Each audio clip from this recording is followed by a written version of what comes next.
자, 다음 작품 현대시 89 페이지 10페이지 한번 봅시다. 현대시 8 신동집의 오렌지 먼저 한번 보도록 합시다. 옆에 요거 주제랑 연중심 내용 찾는 거 먼저.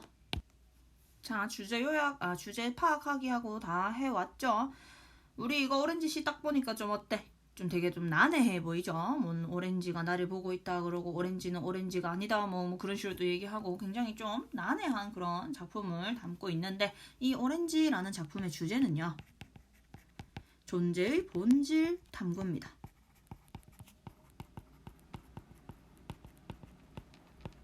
존재의 본질 탐구가 주제가 됩니다. 자, 그러면 1년부터 우리 6년까지 중심 내용 화학하기 한번 해봅시다. 첫 번째 1년.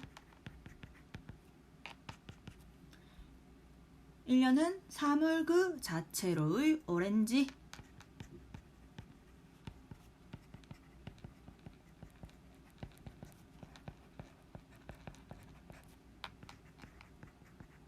2년. 우리 2년과 3년을 같이 엮어서 생각을 해봅시다.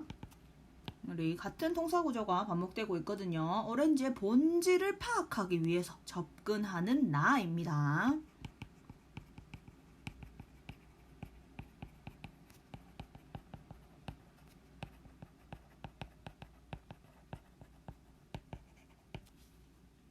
그 다음에 4년. 본질 파악의 어려움.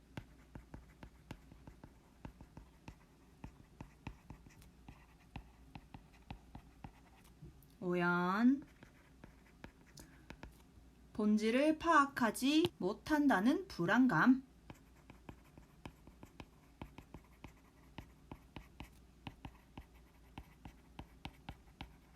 마지막 6년. 본질 파악의 가능성입니다.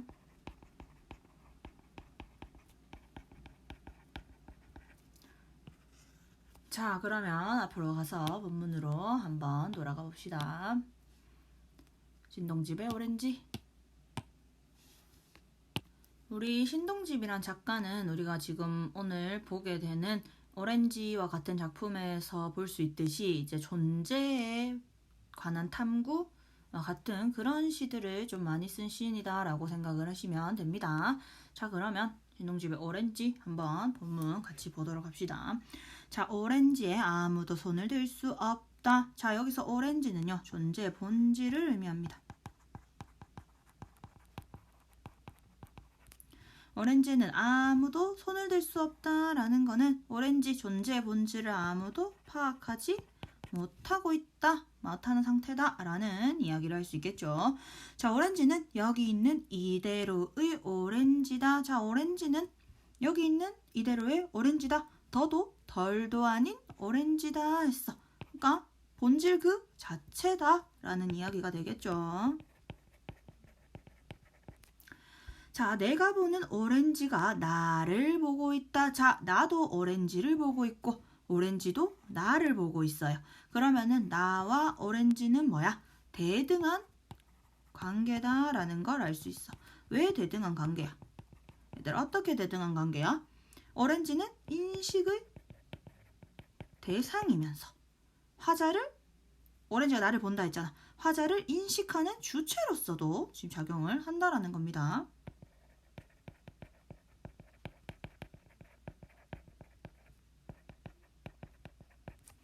화자가 오렌지를 보기도 하고 오렌지도 화자를 보기도 한다라고 이야기를 했으니까 대등한 관계로서의 지금 오렌지 존재의 본질을 이야기를 해주고 있는 겁니다. 자, 마음만 낸다면, 여기서 마음만 낸다면 이라는 거는요, 그냥 외적인 것만 중시한다면 정도로 해석할 수 있어요. 그러니까 오렌지는 존재의 본질이라고 했잖아요. 근데 나도 마음만 먹으면 본질을 추구하는 게 아니고 그냥 외적인 것만 추구한다면 나도 오렌지의 포들한 껍질, 외면이죠, 외면. 껍질을 벗길 수 있다. 마땅히 그런 오렌지만이 문제가 된다. 그러니까 원래 우리가 알고 있는 일상적인 사물로서의 오렌지는 마땅히 그런 오렌지잖아요. 우리가 껍질을 까서 섭취를 하는 그런 오렌지잖아요. 그죠? 그런 오렌지, 그것만이 문제가 된다. 내가 그렇다 보면은 본질을 파악을 하지 못하게 되겠죠. 자, 그 다음에 마음만 낸다면 나도. 지금 동사구조의 반복.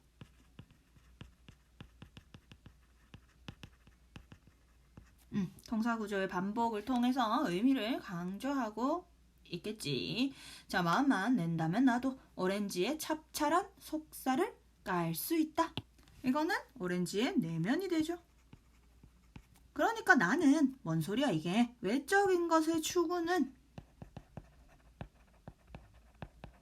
어려운 것이 아니에요. 하지만 마땅히 그런 오렌지만이 문제가 된다라고 이야기를 하는 걸 보니까 내가 외적으로 오렌지를 까고 속살을 벗겨내고 이렇게 속살을 까내고 하는 거는 바로 외적인 것을 가지고 그냥 내가 일상적인 사물로서 오렌지를 대등한 대등한 관계라던가 존재의 본질이라던가로 파악하지 않고 그냥 이제 외적인 것으로만 파악을 했을 경우에는 이건 어려운 게 아니에요. 하지만 이렇게 되면 어떻게 되겠니 얘들아? 본질을 파악할 수 없게 되겠지. 자, 그러나 나오네요. 다음 연에. 지금 우리 앞에서도 그렇고 그러나라는 말이 나오면 우리 시상의 전환이다. 마음만 먹으면은 할 수 있어. 하지만 뭐 이런 말이겠지. 자, 하지만 오렌지에 아무도 손을 댈 순 없다. 되는 순간 오렌지는 이미 오렌지가 아니고 만다. 자, 오렌지는 뭐였어요? 존재 본질이었고요. 본질적인 오렌지에 손을 대는 순간 오렌지는 오렌지가 아니고 만다 라고 했어요. 본질이 어떻게 돼? 왜곡되고 변질된다 라는 이야기가 되겠죠. 내가 보는 오렌지가 나를 보고 있다. 반복. 자, 나는 지금 위험한 상태다. 오렌지도 마찬가지 위험한 상태다. 왜? 지금 오렌지의 본질을 파악하고 있지 못하고 있어요. 그래서 나는 본질을 파악하지 못하기 때문에 위험하고요. 오렌지도 마찬가지 내가 본질을 추구하지 않고 외적인 것만 추구하면은 본질은 왜곡되어 버릴 수밖에 없죠. 변질되어 버릴 수 있으니까 위험한 상태가 될 수 있겠죠.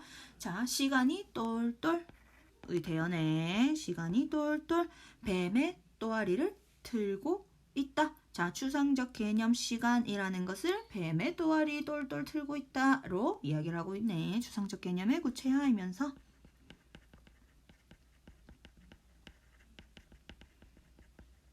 추상적 개념을 구체화하면서 뱀의 또아리가 시각적 형상화 구체화를 이제 시각적으로 형상화 시켜 놓았다라는 거 알 수 있습니다. 똘똘 또아리를 들고 있다. 지금 본질은 파악하지 못하고 시간은 흘러가고 있어요. 긴장감을 부여해 줍니다. 자, 그러나 한 번 더 시상의 전환이 일어났어요. 그러나 다음 순간 오렌지의 포들한 껍질에 한없이 어진 그림자가 비치고 있다. 누구인지 아직은 잘은 아직 몰라도. 자, 어진 그림자래요 얘들아. 자, 누군가가 오렌지에 이렇게 그림자를 비추는데 이 그림자가 또 이렇게 위험해 보이고 이런 게 아니고 어진 그림자래요. 그러면은 이 사람은 내가 존재의 본질을 파악할 수 있는 이 오렌지라는 이 존재의 본질을 파악하는데 도움이 돼. 그런 존재를 먼저 적었네. 본질 파악에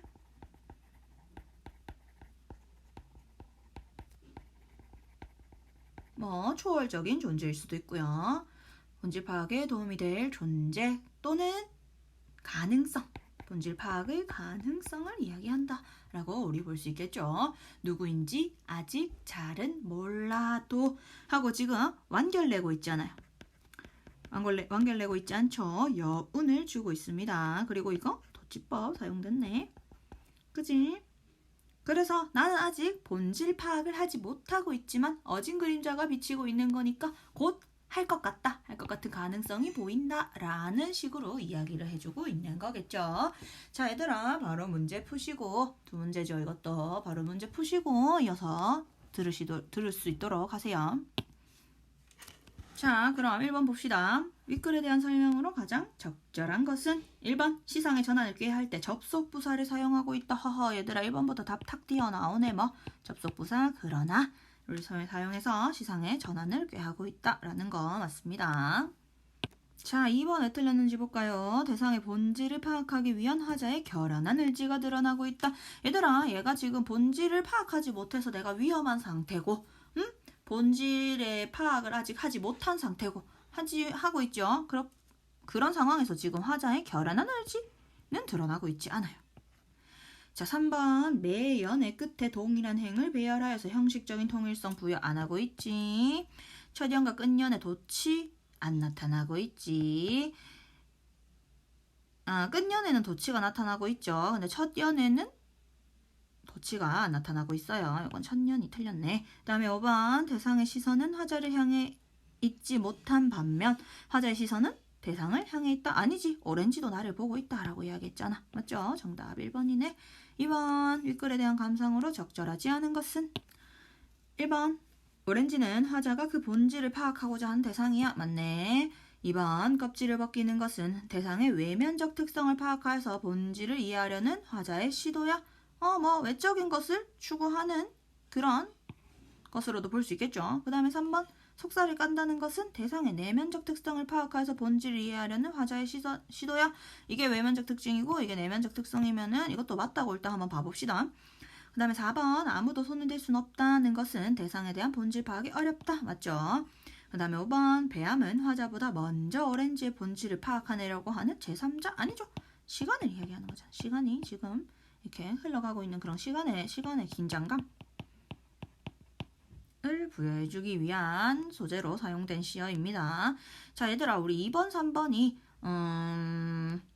외면적 특성을 파악하여서 본질을 이해하려는 화자의 시도야. 내면적 특성을 파악하여서 본질을 이해하려는 화자의 시도야 라고 이야기를 해주고 있는데 위에 올라가 보면 마땅히 그런 오렌지만이 문제가 된다라고 이야기를 했잖아요. 원래 우리 일상적 소재로서의 오렌지는 그렇게 껍질을 벗기고 이렇게 속살을 까내는 그런 오렌지였기 때문에 그것을 통하여 본질을 추구할 수도 있지만 외적으로 그렇게 추구하는 건 어렵지 않지만 그렇게 되면은 진짜 진정한 본질은 파악하지 못해요. 왜?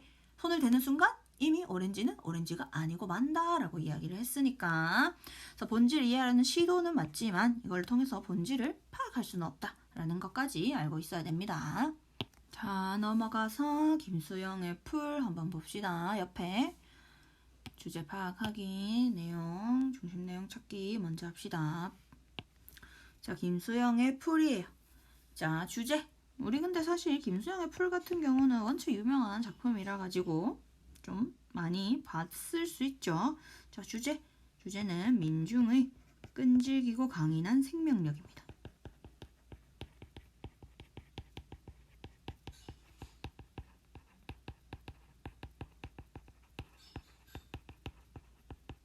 민중의 끈질기고 강인한 생명력. 자, 그러면 우리 1년, 2년, 3년까지밖에 없네. 한번 봅시다. 1년. 풀의 수동성이에요. 나약한 풀의 모습이 그려지고 있죠. 2년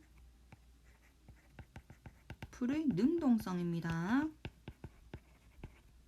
좀 적극적이고 강인한 그런 풀의 모습을 보여주고 있죠. 3년 풀의 강인한 생명력 또는 의지력 같은 걸로 볼 수 있겠네. 자, 우리 김수영의 풀에서 이제 김수영 시인이요. 4.19 혁명을 좀 기점으로 자유와 저항 정신을 바탕으로 한 그런 참여시를 많이 쓴 그런 작가예요. 이전까지는 이런 참여적인 시를 짓지 않았는데 이제 4.19 혁명을 이제 겪고 나서 뭔가 이렇게 본인도 뭔가 좀 깨달은 바가 있겠지. 그래서 이런 저항 정신, 이제 자유를 추구하는 그런 내용의 시를 많이 적었습니다. 그 중에서 요 풀이라는 시가 이 김수영이라는 작가가 죽기 전에 마지막으로 남긴 시예요. 그래서 굉장히 좀 의지적이고 참여적인 성격을 띠는 시다라는 거 우리 알 수가 있습니다. 그러면 본문으로 한번 넘어가 봅시다. 자, 얘들아, 우리 인증해야 되잖아요. 그죠? 지금 요 10페이지, 11페이지를 딱 사진을 찍어서 너네 필기 제대로 했는 거를 선생님이 볼 수 있도록 딱 사진을 찍어가지고 올리시면 됩니다. 알겠죠? 그 게시판 댓글에 다른 학생들 이렇게 댓글 달는 거 너네 볼 수 있잖아, 그지? 그거 보고 이거 했는 거 딱 사진 찍어가지고 인증샷 올리시면 됩니다. 알겠죠? 이 부분 올리세요. 자, 김수영의 풀 본문 한번 보자. 자, 풀이 눕는다. 여기서 풀은요, 민중을 상징합니다. 민중을 상징해요. 자, 일단 민중을 상징한다라는 것만 우리가 생각을 하면서 한번 봅시다. 풀이 눕는다. 자, 비를 몰아오는 동풍에 나부껴. 자, 얘들아, 비는 어떤 가혹한 현실. 이 가혹한 현실을 만드는 동풍, 여기서 동풍도 굉장히 부정적인 것을 의미하겠죠. 독재, 억압, 외세와 같은 것들로 해석될 수 있습니다. 동풍에 나부껴 풀은 눕고 드디어 울었다 했어. 자, 지금 풀의 어떤 속성이 보여지고 있어요. 굉장히 나약하고 좀 수동적이고 바람에 굴복하는 그런 모습을 보여주고 있죠. 자, 날이 흐려서 더 울다가 지금 이 현실이 억압된 현실이 힘들어서 더 울다가 다시 누웠다. 계속 이런 나약한 모습을 보이고 있습니다. 이 순환이 계속 반복되고 있는 부분이에요. 자, 풀이 눕는다. 바람보다도 더 빨리 눕는다. 바람이 불기도 전에 누웠어요. 미리 굴복하는 자세인가? 자, 바람은 바람보다 더 빨리 울고, 자, 일단 대꾸법 사용된 거 우리 볼 수 있네. 자, 바람보다 더 먼저 일어난다. 자, 얘들아, 바람이 불기도 전에 누웠다가 바람이 불기도 전에 먼저 일어난다 라고 했어. 얘들아, 이 부분 뭐야? 민중의 각성을 의미하는 부분인 것 같다. 좀 전환이 일어나는 부분이다 라는 거 우리 알 수 있어요. 어떻게? 좀 수동적인 모습에서 자기 스스로 이렇게 누웠다가 일어나잖아요. 능동적인 모습으로의 변화를 보여주는 그런 부분이다 라는 거 알 수 있습니다. 자, 한번 볼게요. 자, 날이 흐리고 풀이 눕는다. 발밑까지 눕는다 했어. 굉장히 억압이 점점 더 거세지는 상황인 것 같아요. 바람보다 늦게 누워도 바람보다 먼저 일어나고, 자, 바람보다 늦게 누워도 바람보다 먼저 일어나고, 강인한 생명력이다. 그죠? 굉장히 끈질긴 생명력을 보여주고 있네. 바람보다 늦게 울어도 바람보다 먼저 웃는다. 자, 지금 웃는다 나오는데 이 민중의 이제 너그러움, 고난에 굴하지 않는 그런 의연함, 좀 질긴 생명력을 이제 더 보탬이 되어주는 그런 성격이 되겠지. 먼저 웃는다. 날이 흐리고, 이거는 현재 상황이지. 날이 흐리고 풀뿌리가 눕는다. 자, 풀뿌리라는 거는 지금 그냥 풀이 눕는 게 아니고 풀뿌리까지도 눕는다는 거는 더 가혹한 상황일지라도, 근데 하지만 풀은 뿌리까지 이렇게 딱 눕는다라는 건 다시 뿌리까지 선다라는 이야기로도 우리가 앞에 부분을 봤을 때 해석할 수 있죠. 그렇다라는 거는 하지만 다시 일어날 거야, 극복할 거야 라는 모습이다 라고도 우리 볼 수가 있는 겁니다. 자, 지금 우리 시 보니까 어떻게 전개되고 있어요? 풀이 눕는다, 날이 흐리고 풀이 눕는다 하면서 점점 시상이 어떻게 점층적으로 고조되고 있다. 그죠? 시상이 고조되고 심화되고 있는 거 볼 수 있습니다. 하지만 바람보다 먼저 일어나고요. 바람보다 먼저 일어나고 바람보다 먼저 웃는다 했죠? 맞죠? 점점 더 점층을 통해서 시상을 고조하고 있다라는 거 우리 알 수 있습니다. 자, 또 문제 정지해놓고 풀었다가 선생님 수업 마저 들으시면 됩니다. 자, 다 풀었죠? 1번 보자. 보기를 바탕으로 윗글을 감상한 것으로 적절한 것은, 자, 우리 선생님이 수업 시간에 얘기를 해줬듯이 우리 모의고사라던가 이런 거 봤을 때 내가 풀이라는 작품을 처음 봤어. 그러면은 우리 요 옆에 이렇게 보기가 나타나 있는 부분, 문제들이 존재를 한단 말이에요. 그러면 이 보기 부분을 읽고 이 시가 지어진 배경이라던가 이 시가 나타내는 것들에 대해서 우리가 먼저 파악을 한번 한 후에 내가 시를 판단하면은 조금 더 쉽게 시를 이해하고 문제를 푸는 데 도움이 된다라고 이야기를 했었죠. 그런 문제들이 잘 나오기 때문에 이렇게 보기를 잘 보는 거 연습을 많이 해놓으세요. 보기 한번 보자. 1960년대는 정치적 억압을 벗고 자유로 나아가다가 다시 억압으로 회귀한 시기다. 맞죠? 이승만이 먼저 독재하고 있었잖아. 그러다가 4.19 혁명으로 인해서 이제 이승만 독재가 끝났는데 박정희의 군사 쿠데타가 일어났죠. 그래가지고 다시 한번 독재 사회가 이제 일어나게 된 거잖아요. 그죠? 그러니까 자유로 나가다가 다시 회귀한 그런 시기였다라는 거예요. 자, 그래서 이런 군사 쿠데타에 의한 민주사회의 좌절이 1960년대 지식인의 방황과 자기 모습의 근본 동인이었다. 시인들은 이같이 엄혹한 현실 속에서 문학적 응전을 펼쳤다. 김수영의 풀은 독재 권력에 맞서는 민중의 강인한 저력을 형상화한 작품으로 평가받고 있다. 자, 그러면 우리 이 풀이라는 거를 민중이라는 것을 상징하는구나. 여리지만 질긴 생명력을 가지고 있는 존재로서 묘사되어 있구나 라는 거를 우리가 보기를 통해서 파악을 할 수 있기 때문에 이 시를 보기 전에 이 보기를 먼저 보고 시를 본다면 조금 더 쉽게 시를 이해할 수 있게 되겠지. 자, 그러면 문제를 봅시다. 가장 적절한 것은 1번. 1년보다 3년에서 민중에 억압하는 외부 세력이 폭력성이 더 약화되고 있어? 아니죠, 얘들아. 발밑까지 눕는다 했잖아. 오히려 강화되고 있다, 그지? 그 다음에 2번. 1년에서 성난 민중의 정적 이미지가 3년에서는 성난 민중의 동적 이미지가. 얘들아, 성난 민중이 어딨어? 1년에는 나약하고 수동적인 민중밖에 없어요. 그리고 계속 이렇게 눕지만 다시 일어나는 능동적으로 변화하는 그런 민중만 있는 거죠. 그러니까 정적 이미지, 동적 이미지도 아니고요. 성난 민중도 아니에요. 뭐? 수동적인 그런 이미지에서 능동적인 이미지로의 변화가 드러나고 있는 거죠. 2번도 틀렸습니다. 자, 3번. 1년에서는 민중이 외부 세력의 고통을 당하는 모습을, 3년에서는 민중이 시련을 극복하는 모습을 형상화하고 있다. 이게 정답이네. 맞죠? 정답 3번이 됩니다. 자, 4번. 1년에서의 풀은 외부 세력을 추종하는 민중을, 여기서부터 또 바로 틀렸네.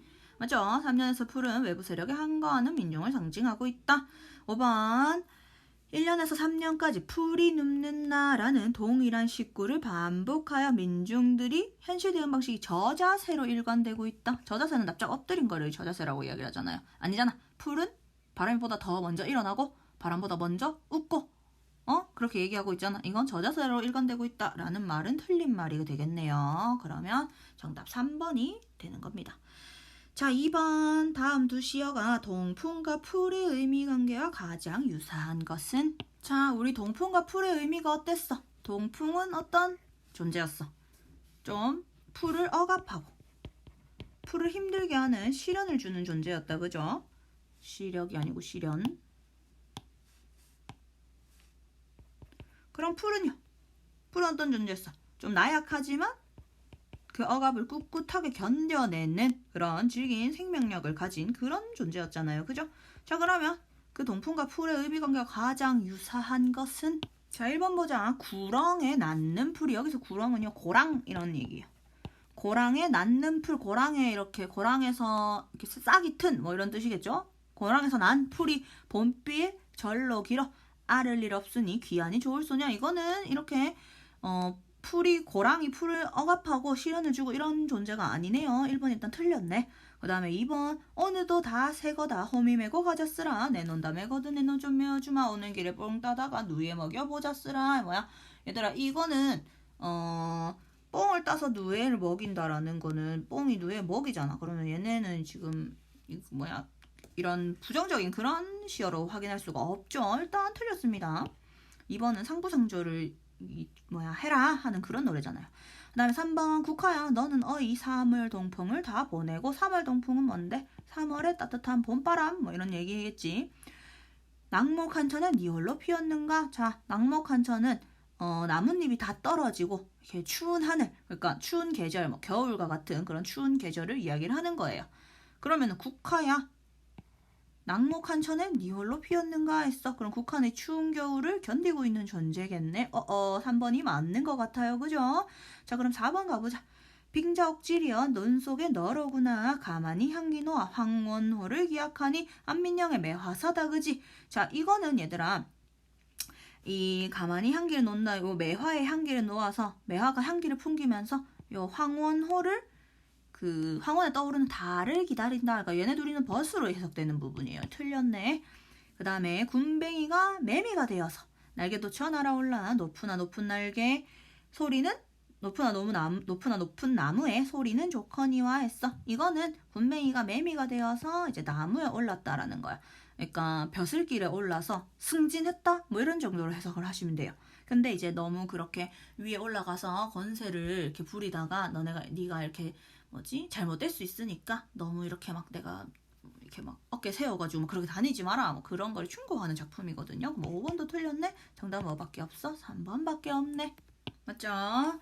자, 여기까지 우리 숙제였지. 숙제 다 했을 거라고 생각을 하고 문제풀이하고 이렇게 들으면은 아마 지금 30분, 1시간 반에서 2시간 정도 너네가 아마 사용이 됐을 겁니다. 그래서 이 부분 10페이지, 11페이지 사진 딱 찍어서 인증하시면 됩니다. 알겠죠? 수고가 많으셨습니다.